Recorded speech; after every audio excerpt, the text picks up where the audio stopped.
guys, it's Angel.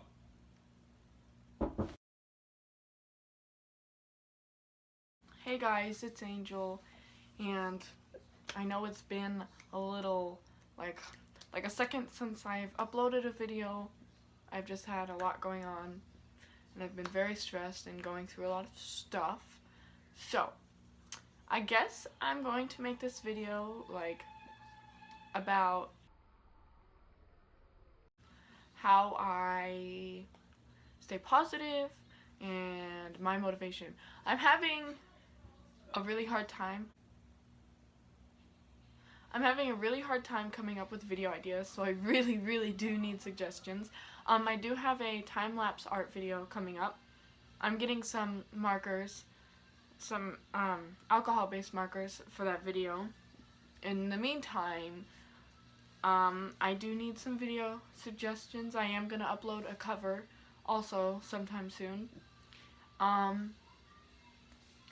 was wondering if you guys would be interested in doing a Q&A. I know I don't have very many subscribers yet, but I figured with what I do have, you guys could just comment below some questions you have for me, and I'll probably make a post on one of my social medias for more questions that you guys can suggest. Also, I'm not sure if you can hear my crazy brother in the background, but yeah, he's in the background, so if you can, I'm sorry. I'm exhausted right now. I just got off of work, and I've been taking finals and everything for school. I took 2 of my finals today, which I did pretty great on. It was good. It was good. It was good. And then tomorrow, I think I have 2 more finals. It might be 3. So if any of you guys are taking finals, I wish you all a lot of luck. Anyway, I've just been busy and stressed lately, so I haven't been able to upload. I've been working a lot. I recently saw a friend, so I was busy then too. So anyway, we can get to what I'm originally making this video for, which is how I stay positive and keep myself motivated to just keep pushing through. I've been through a lot of things throughout my life, probably more than necessary at my age, because I do deal with things like anxiety and all of that, which is just piles on top of it. But my main motivation, I think, would just be when I'm having really negative thoughts, I like to just somehow squeeze a positive thought somewhere in there. I don't really know how to explain it, because a lot of the times my brain is moving at a million miles an hour, and so many things are going through my head, and I somehow can always manage to fit the tiniest little positive thought in there, and usually those keep me going most of the time. Sometimes it doesn't really work for me because there's just so much going on up there. My closest friends, the people I'm closest with in relationships, they keep me going a lot of the time. My boyfriend definitely keeps me going more often than not. My best friend Macy, she keeps me going. I have a few other friends. Michael, he's one of my online friends, but he's definitely there for me a lot, and there's a few others. I have good friends. The few friends that I have, I keep them close. They help a lot with my motivation. Usually when I'm pretty sad, I can go to one of them. Most of the time I go to Ethan, my boyfriend, more than anybody else, just because, I hold more trust in him than anybody else I know. He was my best friend for 2 years before we got together, so that also adds on to being able to trust him and everything. I'm sorry. I will probably mention him a lot or talk about him a lot. He's just a really big part of my life. So I was raised with my mom as I grew up. She always tried to keep me as positive as possible. She was pretty good at it for the most part, because I turned out this way. She always, because I do have a lot of negative thoughts, she always does try to push me to think more positive, and a lot of the time I will brush it off, because it's just I'm having such a hard time. I don't care what you say, it's just I'm having a hard time. But then when I sit there and reflect and look back on it, I'm my mom was right, and she's always like, I told you so, but isn't every mom like that? um, right now, a lot of my motivation is also coming from this YouTube because I keep getting so much positive feedback. I have some people telling me like, oh, you're so watchable, and some people telling me like, oh, I think you'll get big. I like your videos, and I just get a lot of positive feedback, and it really boosts my confidence in this channel. I do, I I would say that I do rely on myself a lot as well to keep myself motivated. I don't like, I don't know if this sounds bad, but I don't like pushing my problems on to other people. Like a lot of the times when I'm having like personal conflicts in my head, I won't tell other people because I'm so fixated and determined on fixing it myself, like getting better myself, allowing myself to figure it out on my own. Kind of like a puzzle, I guess. I want to accomplish that myself because I feel like the more I learn to control like my issues and stuff, the better I'll get at it. And then I mean, like, I'm not saying it's not okay to need help, because it is, and I should probably like ask people for help more often than I do. But I've just I've dealt with a lot of things and been through a lot of things that prevent me from wanting to do that. So I like to rely on myself because then I'll feel more like self-reliant, like more independent, and that way if it does get really bad and I really can't go to somebody else, I do have myself. And I know that's really, really hard for some people, and that's okay. You shouldn't always have to rely or depend on yourself. It's okay to need to talk to somebody. Like 100%, you should always feel okay to talk to somebody. You shouldn't have to keep your feelings and your emotions bottled up. And it's really ironic that I keep saying this because it's like, wow, Angel, why don't you take your own advice? I'm really bad at that, but I don't know anybody else. Like, I don't know anybody that takes their own advice. If you do, then wow.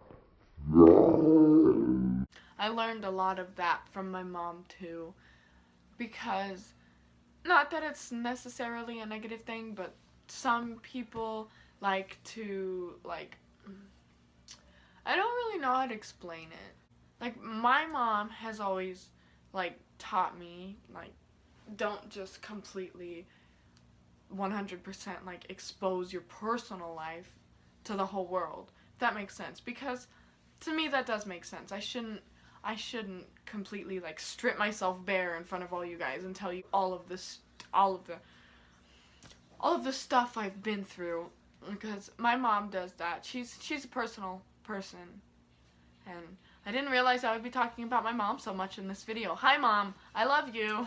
I know you'll probably watch this. I will say that one thing I struggle with, like, really bad, I think most of it comes from one of my first relationships. It's just my brain it's just been wired this way, and I've been working really hard on it. But one really big thing that I do have and have a hard time working out on myself is separation anxiety. Like, I know it sounds crazy and bad, but I feel like somebody out there might relate to me and understand what I'm going through, and it'll make me feel like less of a bad person. Not really bad. I'm getting off track here.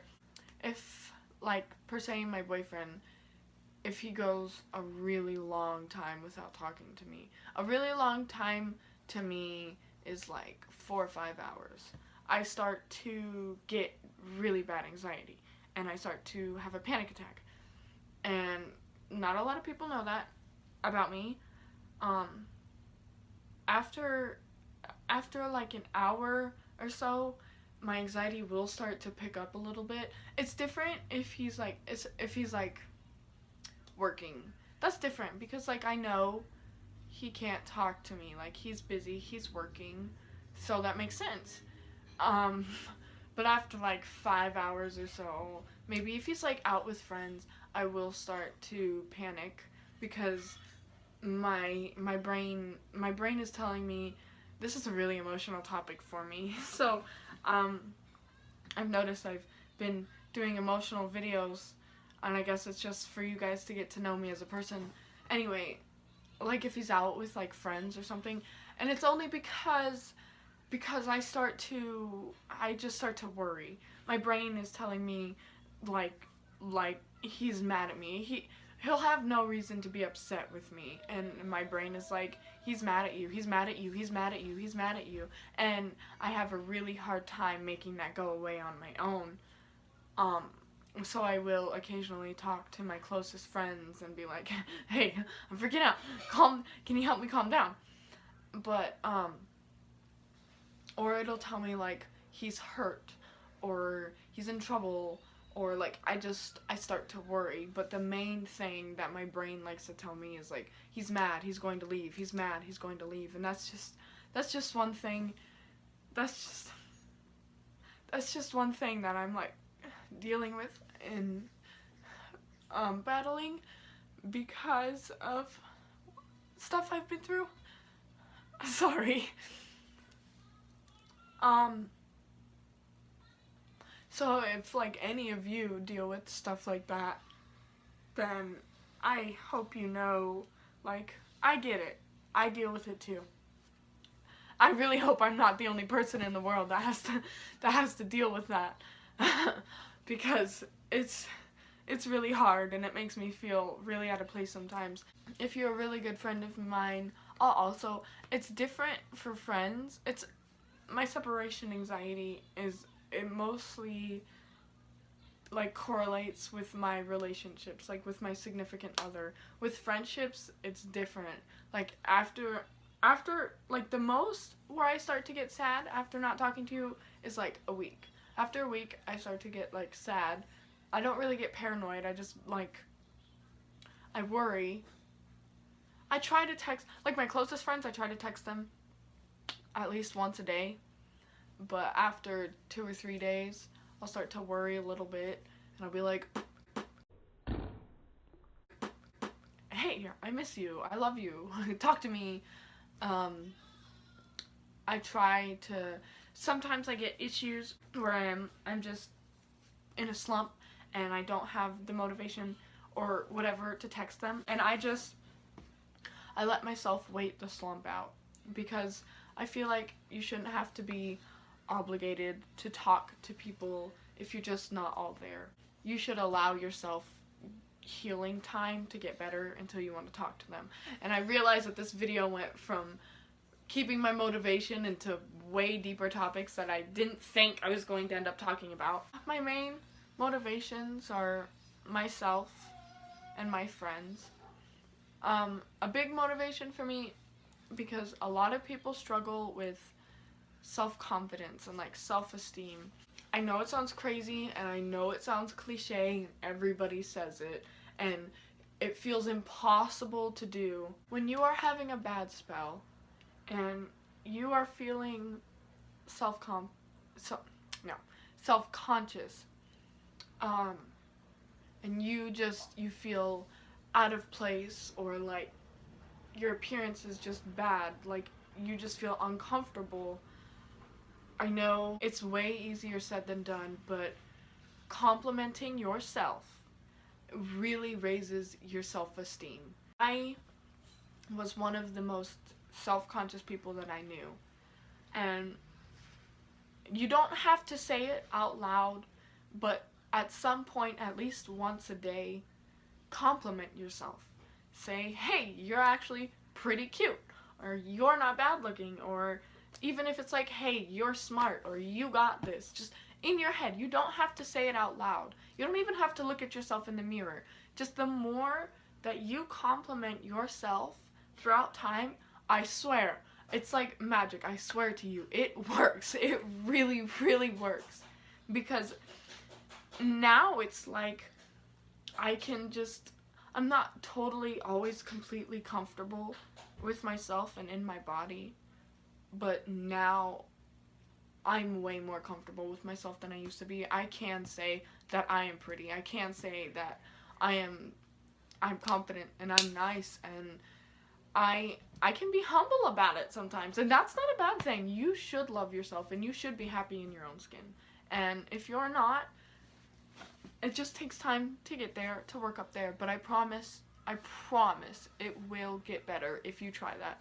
Another big thing that helped me grow my confidence was when I cut my hair off, because when I was growing when I had my hair and it was growing out, I was dealing with some stuff, and I felt like throughout the past couple of years that I was going through stuff, like all of the burdens that I went through grew with me in my hair, and it felt like I was just holding them in my hair.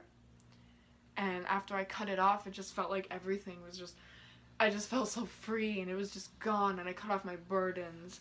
And that helped me grow my confidence a lot, because I allowed myself to feel comfortable in my new skin, like my new hair. It was really good for me. I'm not saying like cut your hair off, it'll make you confident, but I'm saying like that's one thing that helped me. It may not help other people, but it's also a level of, because I would sit there and I would think like, what are people gonna say? People are gonna judge me. People are gonna be nasty and rude. And it gave me that time to think. Like, I cut it off and I was like, nobody's really saying anything. Like, I would get comments here and there, and they were really mean. They weren't nice at all. But I would think like, I'm still the same person I was even when I had long hair. Now I'm learning to grow more confident in my new look. And it was like, I don't really know how to explain it. It was like, I have short hair, but damn, I'm still cute. And I've received a lot of compliments after I cut my hair off, and I got a lot less negative feedback than I expected. I don't know, it helped me grow my confidence a lot, and I really, really hope that this can help motivate some of you guys if you're really struggling with the same stuff I struggle with, or your self-confidence. I really do want you to try and compliment yourself at least once a day. And don't feel ridiculous about it, because it helped me get really far. It helped me a lot. And I'm not the only person. Like, I can't take all the credit for my confidence boost, because my closest friends did help a lot. My current boyfriend, he helped a lot too. A lot of people around me would help. I want you to know that all of you are beautiful, and regardless of the mean things that your head tells you, you will always be beautiful, no matter what. And I think you just need to give yourself some time to work up to believe that, and tell yourself every day, you know, I'm a great person, I'm cute. Just any kind of compliment helps, I promise. I don't know how long this video is going to be. I know it had some sensitive topics, so I'll probably end it here soon. Also, I want to say that everybody taking finals right now, I wish you so much luck, and anybody that's done great on your finals, congratulations, because finals are super stressful! And I'm having such a hard time with them. I've worked my butt off the last couple of days in school, like so hard, and it's definitely paid off. And I hope all of you have a really great like winter break, and if you're on winter break already, I hope it's really great. And I hope that you all have a really good Christmas too, because Christmas is great, and I love Christmas, and you all deserve the best Christmas in the world. I'm going to watch this video, edit this video, and then get out of my food-smelling work clothes. I got home and started recording because I needed to upload. Although I'm super exhausted, I need to upload for you guys. And I should be uploading my next video on Sunday. I think so far my schedule is Wednesdays and Sundays, because it's like in the middle of the week. So like, I just feel like that's a good time in the middle of the week, and then waiting a couple days and doing it again. I'll probably, when I can get the time, add more days to my schedule of uploading videos, but for now it's Wednesdays and Sundays, because I'm really exhausted. But over winter break, I'll probably be able to upload a lot more, because I won't be doing anything. I won't be at school. I'll just be working mostly. So if all of you could do me a favor and please comment questions for a Q&A, or even video suggestions, I'm up to everything. And also, I wanted to give a shout out to, I think their channel is Alexis and Layla. They're really sweet. They DM'd me and they were just telling me that they enjoyed my videos, and I told them that I would help them out. So I'm pretty sure their channel name is Alexis and Layla, and you should subscribe to them. So yeah, comment down below questions or video suggestions, and I'll make a Q&A, and then I have my time-lapse drawing and then a cover coming up. You can subscribe, like, comment, everything, all of that. I just keep repeating myself. I hope you all have a really good night. I love all of you guys. Bye.